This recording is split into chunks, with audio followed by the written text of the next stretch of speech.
Hey guys, this is Joey from DroidDog.com, and today we're going to be reviewing the Pantech Marauder.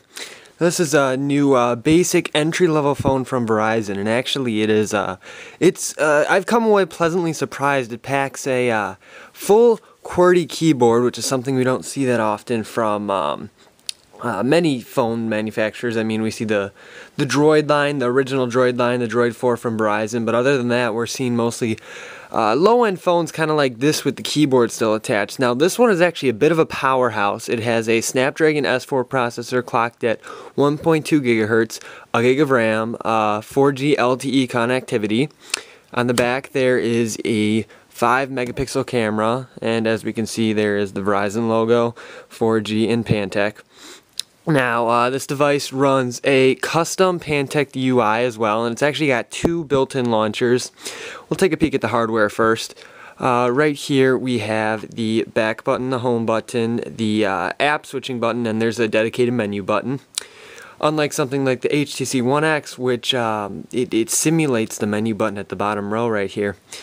We look at it, there's the volume rocker. There is the 3.5mm headphone jack and the lock button on the top. On the right side there is nothing. On the left side there is the micro USB port and volume rocker. On the bottom there's nothing except for the little latch to take off the back plate with, which is removable.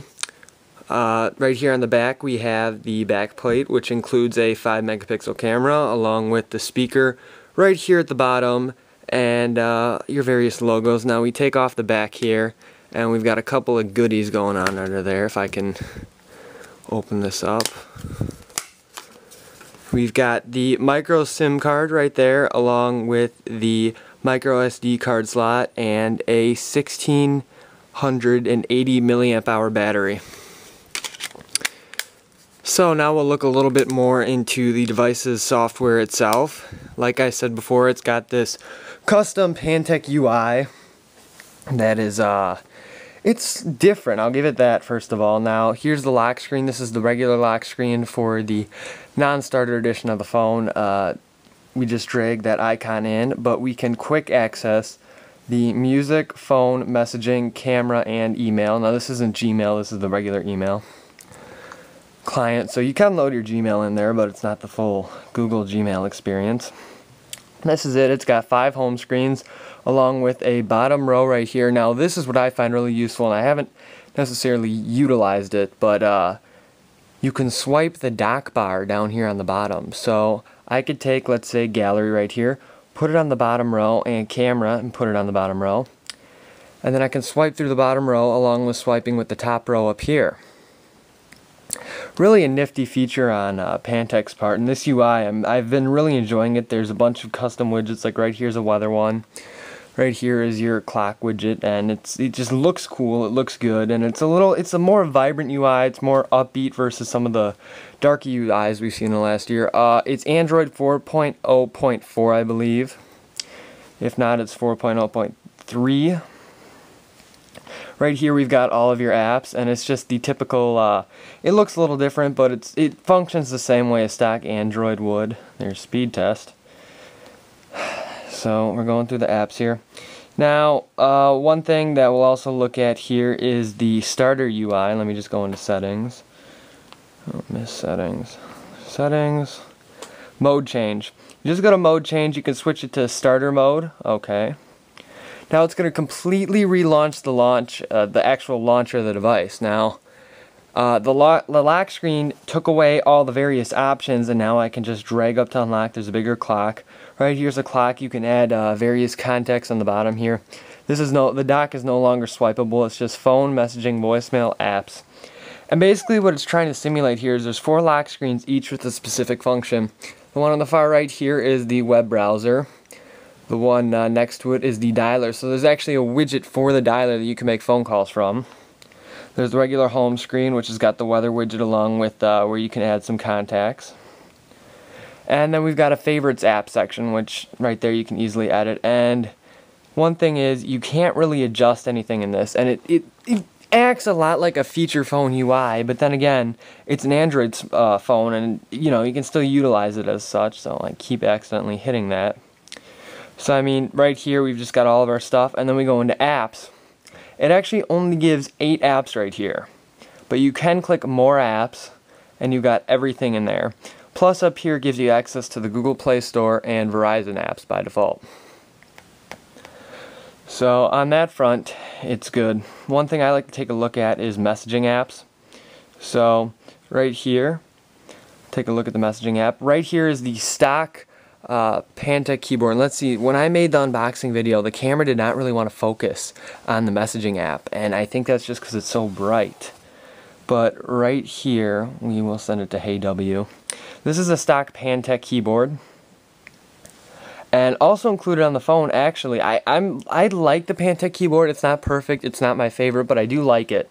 It also comes with SwiftKey Pantech Edition, which, let's see, I don't think in starter mode it'll let me switch the keyboard. But then again, you didn't buy this phone just for using the on-screen.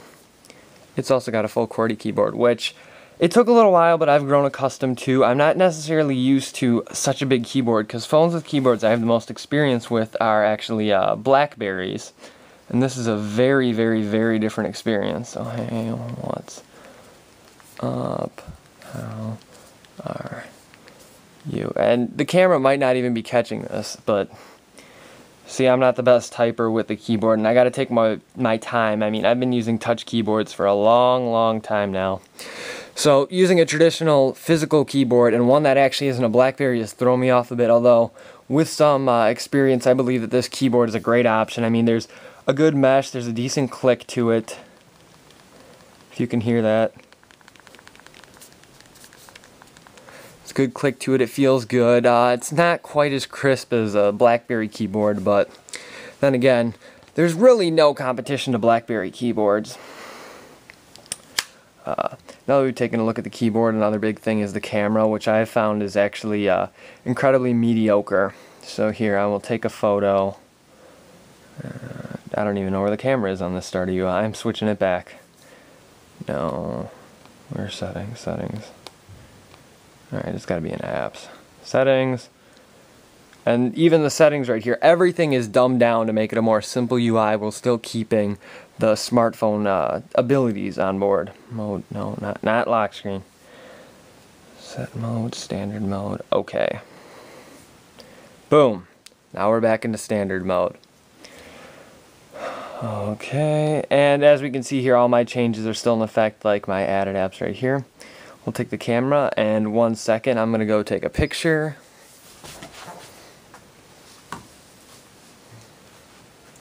I had to grab my Nexus 7 that I can take a nice picture of right here. Got my fingerprint smudges all over it. There, here. We'll take the photo. And it may not seem like it on camera, but I mean, it's just going to look cruddy no matter what. But the Pantech Marauder, one of its biggest downfalls I've discovered is the camera. It's not very good, and the image actually looks half decent on the camera, but in reality it's poor compared to something like the iPhone 4S, the HTC One X, the Samsung Galaxy S3. It'll get the job done, but it's not a replacement for a point and shoot like many of those devices. Now, one of the things that Verizon has advertised on this phone is its ability to connect to 4G LTE. Right now, I believe I have 2 bars of 4G. I'm actually in a basement, so my connection's not the best. But we're going to go in, we're going to turn off Wi-Fi, and we're just going to do a quick speed test here just to get a feel for the speeds that this device offers. We can also take a peek at some of my previous... No, okay, it turned on Wi-Fi. Okay, I can turn... Can I turn Wi-Fi? Up here.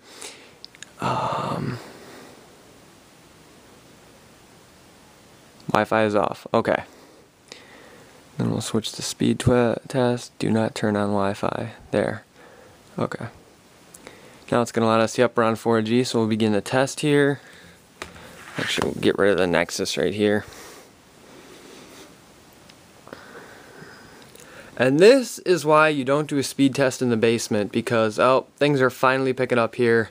And, yep, now we're finally getting some speeds that are, it was off to a slow start there, but now we're getting some speeds that really speak for the device. Like right there, we got 8.67 megabits down per second, which is great considering I have 2 bars and I'm in a basement. Let's see what the upload's going to give us. 0.09 or 0.90. 0.62. While that's going on, I'll take a look at another test that I did earlier. Right here, I got 14.54 megabits down and 7.34 megabits up with a 68 millisecond ping. I believe I had 3 or 4 bars on this one. Yeah, does not tell me in the app. So let's see what, oh crap. Let's see what the speed test I just finished. It finished out with 8.67 megabits down per second and 0.40 megabits up, which really is not the best speeds I've gotten. Again, I'm in a basement, and the upload is what really suffered here. It also had the 100 millisecond ping. Another thing to note is I'm actually pretty far from the nearest Verizon tower. It's probably 2 miles away or so. The device itself, it feels great in the hand, and one thing that I said I was going to look at here is the notification bar. I mean, I've got all my notifications down here. Right here, it bugs me about turning on the Wi-Fi because with Verizon's new tiered data push, they want you to be on Wi-Fi as much as possible, take strain off their network, that kind of thing. I think Verizon's kind of pushing for almost don't use your 2 gigabytes of data or whatever you have with their shared plans, and that's not necessarily a bad thing. If you're on Wi-Fi, I suggest you use Wi-Fi because Wi-Fi 9 out of 10 times is faster and it works a lot better. Right, so Wi-Fi is on now. And the notifications up here, we have our various quick on and off options. And I mean, we've got vibrate, data. Data is actually a really good one. GPS, another good one. Airplane mode, Bluetooth, for those of you who use Bluetooth. Auto rotate and auto sync. All of them great, so then you don't have to add that extra power widget to your various, or to your home screen. So that's saving you even more space. Browser is stock. So right here we'll go Google, DroidDog.com, enter. It's just the stock browser. I mean, it looks like it just brought us straight to the site, and it's the stock Android 4.0 browser. This phone can run Chrome. I currently don't have it installed because I have found that Chrome does not work on anything that well unless it's Jelly Bean, like I discovered with my Nexus 7 right here. Stock browser. The phone app right here, it's heavily modified. That's one of the big things that I noticed about it, but that brings me back to the days of landlines. You've got your recent, your favorites. All of it is pretty much modified Android 4.0. And actually, we're going to take a peek right now in the settings to see what the exact version type is. About phone. Android 4.0.3. Okay, so as it turns out, it's actually Android 4.0.3, which many people have said that 4.0.4 actually brings many little bug improvements, that kind of stuff. I haven't personally noticed it, as this device, it is pretty fast. It launches apps as quickly as possible. I mean, it's got that Snapdragon S4, so it's actually up there with the big guns like the US Galaxy S3 and the US One X, or the One XL is what it's technically referred to as. The device is fast, 1 GB of RAM. It may not match the Galaxy S3's 2 GB of RAM, but we got to remember, this phone is one of Verizon's budget phones. I mean, they're currently selling it for $50 on contract. That's a great deal for a solid device. It's got the keyboard. It's got the LTE right here on the back. It can be found for free from other retailers like Wirefly, something like that, Amazon. You can find it for a cheaper price than $50 on contract, and I'm sure that Verizon will definitely have a sale in the near future for this phone. Now, you're looking for a keyboard and you're looking for a solid Android device for a great price. This is the phone I recommend. There is nothing better for your $50 at Verizon than this phone. It's fast, it's got the keyboard. Pantech's UI is actually pretty useful, and it's grown on me. It's got LTE, so you're getting all those data speeds. So this is an all-around solid phone. I mean, I could recommend it if it was $100. I could recommend it over something like that. Droid Incredible 4G LTE. I could honestly recommend it over that. Now, the big gun, the Galaxy S3, that's a little different, but for your $50, you cannot do better than the Pantech Marauder. This is Joey Lehto for DroidDog.com. Thanks for watching.